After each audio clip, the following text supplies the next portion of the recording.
Hello students of class 12 আলোর ব্যতিচারে set 1 এর numericals আমরা লাস্ট ভিডিওতে কমপ্লিট করেছি। এবার আমরা সেট 2 নিউমেরিক্যালস এই ভিডিওতে কমপ্লিট করে নেব। তাহলে আমাদের এই চ্যাপ্টারটা কমপ্লিট হবে। তারপরে আমরা আলোর অপবর্তন চ্যাপ্টার নেক্সট ভিডিওতে শুরু করব। তোমরা সেট 2 তে যে অঙ্কগুলো রয়েছে, মোট 8টি অঙ্ক রয়েছে। তো সেই 8টা অঙ্কের মধ্যে তোমরা লক্ষ্য করে দেখবে, স্পেশালি আমরা 8টাই আলোচনা করব, কিন্তু প্রথম অঙ্কটাই অনেকেরই কনফিউশন হয়, যেহেতু একটা ড্রয়িং করা হয়েছে, সেখান থেকে এঁকে কিছু প্রশ্ন করা হয়েছে। তো সেটা থেকেই আমরা আলোচনাটা শুরু করব। তো এই ক্ষেত্রে আগে ডায়াগ্রামটা অঙ্কন করা যায়। তো ডায়াগ্রামে এখানে দেখতেই পাচ্ছি আমরা সমতল তরঙ্গমুখ আঁকা রয়েছে। তো সবচেয়ে প্রথম প্রশ্নটা দেখবে, এরকম একটা সমতল তল রয়েছে, সেখানে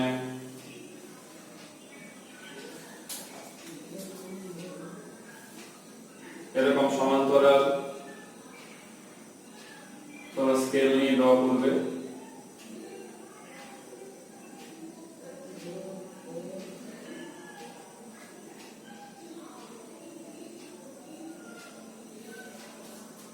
নাম রয়েছে কি এ বি সি, আর এটা ডি রয়েছে, এটা ই রয়েছে, আর এই কোণটা 60 ডিগ্রি রয়েছে।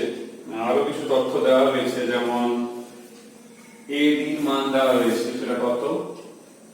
AD মান রয়েছে 6 মিটার, আর AE রয়েছে 12 মিটার। তিনটে পার্টে প্রশ্ন রয়েছে, আর আলোর বেগ রয়েছে 3 × 10⁸ মিটার পার সেকেন্ড, যেরকম তোমরা জানো। তিনটে পার্টে প্রশ্ন রয়েছে। ফার্স্ট পার্টে দেখো প্রশ্ন যেটা রয়েছে, অবশ্য একটা ফোর্থ পার্টও রয়েছে, প্রতিফলিত তরঙ্গমুখ আঁকতেও বলা হয়েছে। ফার্স্ট যে প্রশ্ন রয়েছে, তরঙ্গ সি থেকে ই তে পৌঁছতে কত সময় নেবে? তো সি থেকে ই তে পৌঁছতে কত সময় নেবে সেটা যদি আমরা বলতে চাই, এই মানটাও লিখে নিই, অবশ্য কিছু কাজে তো লাগবে একটু পরে। তো সি থেকে ই তে পৌঁছানো যদি কথাটা বলা হয়, এখানে আমরা একটা ত্রিভুজের মতো দেখতেই পাচ্ছি। তো যদি আমরা ফার্স্ট পার্টের জন্য করি, তাহলে এটা 60 ডিগ্রি থাকছে। সো সিই বাই আমাদের যে অতিভুজ এই ক্ষেত্রে, তো আমাদের সেটাও প্রয়োজন নেই, আমরা এমনিও এই ক্ষেত্রে করতে পারি। এমনিও এই ক্ষেত্রে দেখতে পাচ্ছি 90 ডিগ্রি থাকছে। সো এটা হচ্ছে sin 60 ডিগ্রি, অর্থাৎ √3/2। এটা বসিয়ে নেব। এখান থেকে আমরা সিই বের করে নেব। তো সি ইকুয়ালস টু হচ্ছে AE √3/2। এই মান আমাদের অলরেডি রয়েছে, দেখতেই পাচ্ছ। সো 12 × √3/2 অর্থাৎ 6√3 মিটার। এইটাকে কাজ করবে, তোমরা √3 মানটা বসিয়ে নাও, অর্থাৎ 1.732, সেটা দিয়ে গুণ করে দেবে, তো 10.4 মিটার। তো এটা প্রথম কাজ করে রাখলাম, যাতে করে আমরা সি টা মান পেয়ে যাই। এইবারে সবচেয়ে প্রথমে নিউমেরিক্যাল যেটা বলা হয়েছে, সি থেকে ই যেতে, ঠিক আছে? তো সি থেকে ই যেতে তরঙ্গের কত সময় লাগবে? তাহলে তরঙ্গ সি থেকে ই তে যেতে, অর্থাৎ সি থেকে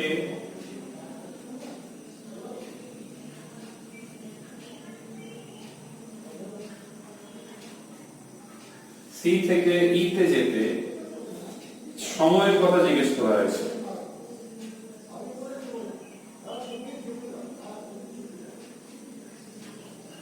সময় লাগবে কত? সিম্পল ভাবে ভেবে রাখো, বেগ আর সময়ের গুণফল হয় দূরত্ব। আমাদের সময় চাই, তাহলে দূরত্ব কত না সি বাই সি। তাহলে 10.43 × 10⁸8। তাহলে এটাকে জাস্ট ডিভাইড করে নেব। তো ডিভাইড করলে আসছে 3.46 × 10⁻⁻8 সেকেন্ড। এটা হচ্ছে ফার্স্ট, সেকেন্ড, ঠিক আছে? সেকেন্ড হচ্ছে ওই সময় এ থেকে অনুতরঙ্গ কত দূর যাবে। তাহলে প্রশ্ন যেরকম বলা হয়েছে তো আমরা ওটাই করব যে ওই সময় আমাদের প্রশ্নে যেহেতু অনুতরঙ্গের কথা বলা হয়েছে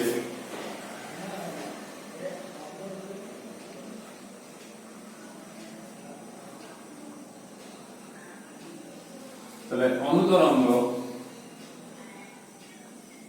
যাবে কতটা না আমরা সময় পেয়ে গেছি আর গতিবেগ তো জানি সময় আছে so 3 into 10 to the power 8 3.46 10 to the power minus 8 এটাকে গুণ করলে যা পাওয়া যাচ্ছে আগের মতই এটাই পাওয়া যাচ্ছে অর্থাৎ 10.4 মিটার।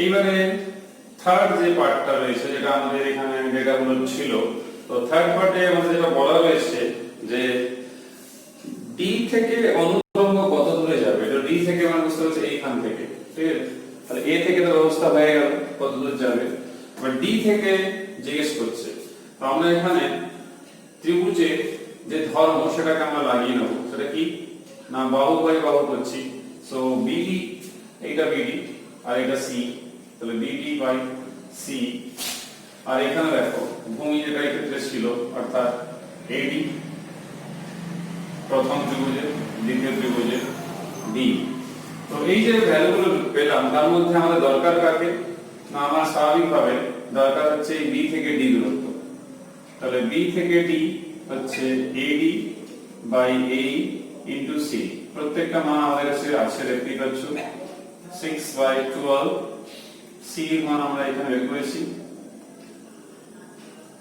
10.4 তো এটা করার পর যে ভ্যালুটা আমাদের আসছে সেটা হচ্ছে কত 10.4 বাই 2 তাহলে দাঁড়াচ্ছে কত 5.2 মিটার তো এইখানে ডি কিন্তু 5.2 মিটার চলে যাবে এবারে আকার প্রসঙ্গে যদি আসি তো আকার প্রসঙ্গে তোমরা কাজ করবে এই ডায়াগ্রামটাই রাখবে শুধুমাত্র চেঞ্জেসটা কোথায় করবে সেটা আমি বলে দিচ্ছি তোমরা এইগুলোকে ডটেড না রেখে জয়েন করে নেবে যেরকম ছিল এটাকে জয়েন করে নেবে যেহেতু প্রতিফলিত তরঙ্গমুখ আঁকতে বলা হয়েছে জয়েন করার পর এইগুলোকেও আগের মতো যেরকম আমরা করি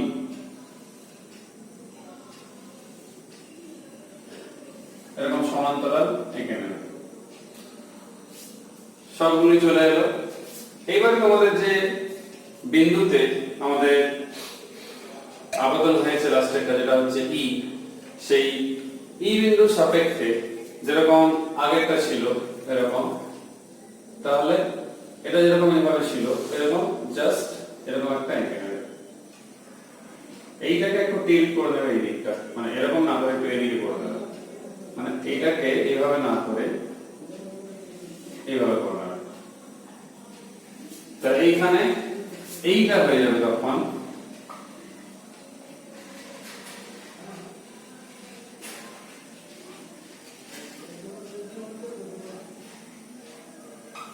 প্রতিফলিত তরঙ্গমুখ যেহেতু তোমাদের প্রশ্নে বলাই রয়েছে প্রতিফলিত তরঙ্গমুখ বলতে তাহলে তোমরা এখান থেকে নামকরণ করে দেবে একটা তাহলে এটাই হয়ে যাবে ইএফজি আর এটাই হয়ে যাবে তখন প্রতিফলিত তরঙ্গমুখ সেটা মাথায় রেখো আমরা নেক্সট কোশ্চেনের দিকে যাব সেটা হচ্ছে কোশ্চেন নাম্বার 2 তো কোশ্চেন নাম্বার 2 তে যা তথ্যগুলো রয়েছে সেখানে জলে নিমজ্জিত করা হয়েছে তো জলে নিমজ্জিত করলে স্বাভাবিকভাবে ঝাড়ের প্রস্থের পরিবর্তন হবে যেহেতু ল্যাম্ডার পরিবর্তন হয় যেহেতু মাধ্যমের প্রতিসরাঙ্ক বাই আমরা একের কাছাকাছি ধরি আর যেহেতু জলে প্রবেশ করানো হয়েছে তার প্রতিসরাঙ্ক 4/3 অর্থাৎ 1.33 তো সেখানে চেঞ্জ হবে তো আমরা ঝাড়ের প্রস্থের এক্সপ্রেশন জানি d lambda by 2d হয় তাহলে পরিবর্তিত যে ঝাড়ের প্রস্থ স্বাভাবিকভাবে এটা হবে আর এই ল্যাম্ডা ড্যাশটা সমান হবে lambda by mu সো এখানে যখন আমরা এক্সপ্রেশনের যে ভ্যালুগুলো রয়েছে সেগুলো যদি বসিয়ে নিই তো সেগুলো থেকে আমরা কি পাবো না y dash by y তো y dash by y করলে এখানে lambda dash ছিল so lambda dash by lambda অর্থাৎ lambda by mu আর এখানে 1 by lambda সো এখান থেকে দেখতেই পাচ্ছ শুধু mu থাকছে so y dash equals to y by mu। তো তোমরা প্রশ্নে দেখতে পারো আমাদের y এর ভ্যালু দেওয়া হয়েছে, সো 2 by 1.33, সেটা করলে পাওয়া যাচ্ছে কত, 0.15 সেন্টিমিটার, 0.15 সেন্টিমিটার। তো উত্তর তাই রয়েছে। নেক্সট প্রশ্ন রয়েছে, সেটা হচ্ছে কোশ্চেন নাম্বার 3। সেইখানে যে প্রশ্ন রয়েছে একই রকমই রয়েছে, তলে নিমজ্জিত কথাটাই রয়েছে। প্রথমে দেওয়া হয়েছে ল্যামডার ভ্যালুটা, তো ল্যামডার ভ্যালু কত দেওয়া রয়েছে, 6300 অ্যাংস্ট্রম, এইটা রয়েছে। এইবারে সেখান থেকে আমরা এই ফর্মুলা দিয়ে, অর্থাৎ lambda dash equals to lambda by mu, সেইটা বসিয়ে দেব।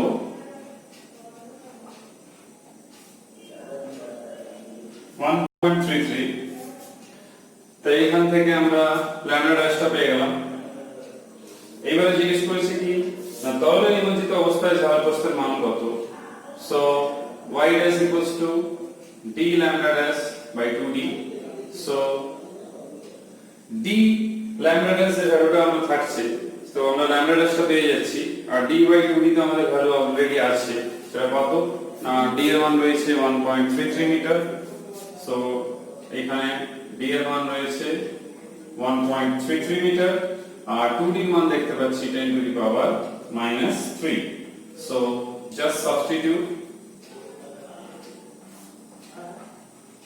and divide, এখান থেকে পাওয়া যাচ্ছে 0.63 মিলিমিটার। তো এখান থেকে আমরা কমপ্লিট করে নিতে পারবো। নেক্সট প্রশ্ন রয়েছে, সেটা হচ্ছে কোশ্চেন নাম্বার 4। তো কোশ্চেন নাম্বার 4 এ যে প্রশ্নটা রয়েছে সেটা তোমরা দেখতে পারো। এই ক্ষেত্রে আমাদের জিজ্ঞেস করেছে যে ইয়াং এর দিয়ে রেখেছে, তো প্রশ্নটা অনেক বড় আছে, তোমরা পড়ে দেখো, আমি মেন পয়েন্টটাই বলছি যে মাইকা প্লেট একটা প্রবেশ করানো হয়েছে তরঙ্গের গতিপথে, তার ফলে ঝালরের সরণ হয়েছে, তার সমান যদি হয়ে থাকে তখন ল্যামডার ভ্যালুটা জিজ্ঞেস করেছে। সো এইখানে যেটা মূল ব্যাপার সেটা আমি বলি, সেটা হচ্ছে যে এক্সপ্রেশনটা আমরা লাস্ট থিওরিতে পড়েছিলাম, সেটা ছিল কি সম্ভবত 9th ভিডিওতে, যেটা লাস্ট থিওরি ছিল এই চ্যাপ্টারে। সেখানে তোমরা মনে করে দেখো, এই এক্সপ্রেশনটা আমরা প্রমাণ করেছিলাম যে সরল হয়েছিল, সেই সরণের যে এক্সপ্রেশনটা ছিল, এটা কেন্দ্রীয় কোটির জন্য ছিল d by 2d mu minus 1 into t। তো এই রাশিমালাটা ছিল ব্যতিচার ঝালরের সরণ ছিল, আর y2 তোমরা জানোই যে ঝালর প্রস্থটা হচ্ছে d lambda by 2d। তো কিন্তু এই ক্ষেত্রে যেটা দেখবে বলা হয়েছে যে ছিদ্র ও পর্দার মধ্যে দূরত্ব দ্বিগুণ করলে, তো ডিসটেন্সটা d থাকলে এক্সপ্রেশন হয়, কিন্তু দ্বিগুণ করা হয়েছে, তাহলে আমি এখানে 2 দিয়ে মাল্টিপ্লাই করব, তাহলে লিখব কি y equals to 2d lambda by 2d। এবারে প্রশ্নতেই তোমরা যদি লক্ষ্য করে দেখো, তাহলে প্রশ্ন অনুসারে যে রয়েছে এই দুটো কিন্তু সমান রয়েছে, তাহলে আমরা এরকম লিখতে পারি যে y equals to তাহলে x0। তো দুটোকে যখন আমরা সমান করব, অর্থাৎ 2d lambda by 2d আর এদিকে d by 2d mu minus 1t, তো দেখতে পাচ্ছ d by 2d দুদিকে কেটে যাচ্ছে। তো ল্যামডার কথা যেহেতু জিজ্ঞেস করা হয়েছে, তাহলে একটা by 2 আসছে, তো by 2 তোমাদের এখানে করতে হবে। তো মিউ এর ভ্যালু কত, 1.6 রয়েছে, এই ক্ষেত্রে বেদ রয়েছে কত 1.964, আর রয়েছে কত 1.964 মাইক্রন রয়েছে। সো মাইক্রন মানে তোমরা জানো না, ক্লাস 9 এ পড়েছিলে, 11 এ পড়েছো, 1.964 10 to the power -6 মিটার, আর নিচে একটা বাই 2 রয়েছে। সো এটা সলভ করলে এটা আসছে, সেটা হচ্ছে 0.5892 10 to the power -6, অর্থাৎ মাইক্রনে আসছে, কিন্তু আমাদের তো অ্যাংস্ট্রম লিখতে হবে, তাহলে 5892 অ্যাংস্ট্রম। তো এইভাবে আমরা অঙ্কটা করব। এরপর আমরা কোশ্চেন নাম্বার 5 এ যাব। তো কোশ্চেন নাম্বার 5 যেটা রয়েছে ইয়াং দ্বিতীয় শাস্ত্র পরীক্ষা থেকেই রয়েছে। তো এখানে এটা জিজ্ঞেস করেছে যে n এর সঙ্গে n+1 তম নীল পটির সঙ্গে মিলে যাচ্ছে, তাহলে সেই n এর মানটা কত সেইটা কিন্তু জিজ্ঞেস করেছে। তো সেই n এর মানটা আমাদেরকে নির্ণয় করতে হবে। তো n এর মানটা নির্ণয় করা যায়। তো এখানে n এবং n তম, তাহলে আমরা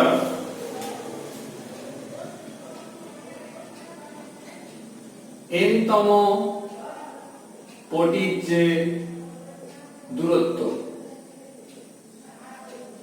তাহলে n তম পটির দূরত্ব যে ফর্মুলা হচ্ছে সেটা n, যদি আমি λ1 তরঙ্গদৈর্ঘ্য ধরি, যেহেতু দুই ক্ষেত্রে তরঙ্গদৈর্ঘ্য আলাদা রয়েছে, সো ধরলাম। পরেরটা স্বাভাবিকভাবে আমরা n+1 তম পটির জন্য ধরব, যেহেতু প্রশ্ন বলা হয়েছে। তো তার ক্ষেত্রে শুধুমাত্র যেটা চেঞ্জ হবে সেটা n এর জায়গায় n+1 হবে, বাকি অ্যাজ অলওয়েজ যেরকম থাকে সেরকমই থাকছে। এইবার আমরা দুটোকে ডিভাইড করে নিচ্ছি। তাহলে বুঝতে পারছি যখন আমরা দুটোকে ডিভাইড করব, ডিভাইড করে অবশ্য লাভ নেই, কারণ দুটো সমান করেছে। তাহলে কাজ করি আমরা দুটোকে ইকুয়াল করে নিই। তো এই ক্ষেত্রে যখন দুটোকে ইকুয়াল করব, তাহলে যেহেতু প্রশ্নে বলাই হয়েছে দুটো কোইনসাইড করছে, যা দেখতে পাচ্ছি মিলে যাচ্ছে, তাহলে দুটো সমান হবে।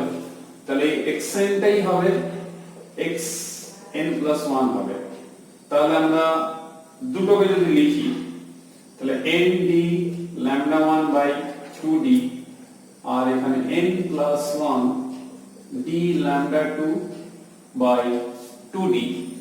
তাহলে এখান থেকে আমরা যেটা পাবো সেটা হচ্ছে, সবই তো কেটে যাচ্ছে, ল্যামডার ফর্মে থাকছে n+1/n λ1/λ2। তো λ1 এর ভ্যালু কত না, এখানে জাস্ট ডিভাইডই করব, ইউনিট সেমই থাকছে 480। তাহলে মোটামুটি এখান থেকে যা দেখতে পাচ্ছি 5, এখানে 4, সো 5/4। n এর ভ্যালু বের করতে বলা হয়েছে, তার মানে আমরা একটাই কাজ করব, এখানে n দিয়ে ডিভাইড করেই নিচ্ছি। রাশিমালা যে ছিল, একটা 1 আসছে, একটা 1/n আসছে, এখান থেকে 5/4, সো 1/n হচ্ছে 1/4, অতএব n 4। তাহলে n এর মান হচ্ছে 4। এইবার যেটা আমরা আলোচনা করব সেটা হচ্ছে আমাদের যে কোশ্চেন নাম্বার 6। তো কোশ্চেন নাম্বার 6 এ তোমরা দেখবে এই ক্ষেত্রে λ1 λ2 মান দেওয়া রয়েছে, আর বলা হচ্ছে যে ব্যতিচার সজ্জার দুটি তরঙ্গদৈর্ঘ্যের সমাপতিত পটিগুলি ক্রমের অনুপাত নির্ণয় করো। ক্রমের অনুপাত কত হবে? তো এই ক্ষেত্রে ক্রমের অনুপাত যদি বলা হয়, ক্রমের অনুপাত তোমরা মাথায় রাখবে ল্যামডার সঙ্গে সমানুপাতিক হয়। তাহলে ল্যামডা মান কত রয়েছে না, ল্যামডা মান মান রয়েছে 250 ন্যানোমিটার, সো 250 10⁻⁻9 মিটার, আর ল্যামডা 2 হচ্ছে 350, সো 350 10⁻⁻9 মিটার। আর এখান থেকে আমরা দুটো জাস্ট অনুপাতটা বের করতে চাইছি। আমি আগেই বলেছি এর সঙ্গে ল্যামডার যে সম্পর্কটা এখানে থাকছে সেটা একই থাকবে, কারণ হচ্ছে এখানে দেখো প্রশ্নে বলা হয়েছে ব্যতিচার সজ্জায় ওই দুটি তরঙ্গদৈর্ঘ্যের সমাপতিত পটিগুলি ক্রমের অনুপাত। তো ক্রমের অনুপাত যদি আমি n1 n2 বলি, ক্রমের অনুপাত ল্যামডার উপরে নির্ভর করে, সো এরকমই হবে।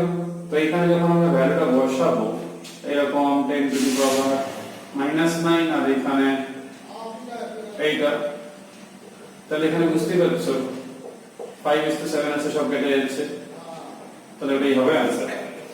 নেক্সট কোশ্চেন রয়েছে, আর দুটো প্রশ্ন রয়েছে, সেটা হচ্ছে কোশ্চেন নাম্বার 7 এবং কোশ্চেন নাম্বার 8। তো কোশ্চেন নাম্বার 7 এ তোমরা লক্ষ্য করে দেখো, কোশ্চেন নাম্বার 7 এ যে প্রশ্নটা রয়েছে সেই ক্ষেত্রে আমাদের সেই কোন পাতলা পাতকে কোন যে তরঙ্গ যারা অংশগ্রহণ করেছে উপরিপাতে, যেখান থেকে ব্যতিচার তৈরি তার মধ্যে প্রবেশ করানো হয়েছে তার পথে, তখন কি হবে না, যদি আমরা দুটো পাত দেখতে পাচ্ছি এখানে প্রশ্নে, তো এখানে দেখা রয়েছে একটা পাতলা পাত, তারপরে যেটা আমরা দেখছি 30তম উজ্জ্বলপটি রয়েছে, 20তম উজ্জ্বলপটির স্থানে কেন্দ্রীয় উজ্জ্বলপটিকে সরাতে হলে যে পাতের বেধে, অর্থাৎ যে বেধে পাতে প্রয়োজন সেটা। তাহলে নতুন বেদটাও বের করতে হবে। তাহলে আমরা এখানে যেটা করবো সেটা হচ্ছে সবচেয়ে প্রথম যদি T1 বেদ থাকে আর ঝালরের সরণ যদি x1 হয়, তাহলে আমাদের ওই x1 এর রাশিমালা যেটা আমরা একটু আগে অঙ্কতে লাগিয়েছিলাম এখানে এই এক্সপ্রেশনটা আমরা লাগিয়ে নিতে পারি।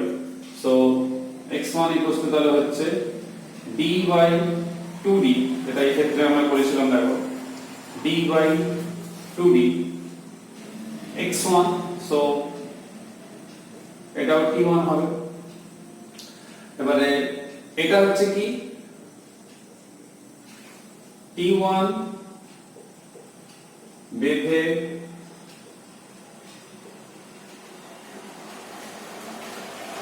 পাতের জন্য, একইভাবে T2 বেধে পাতের জন্য বের করতে পারবো।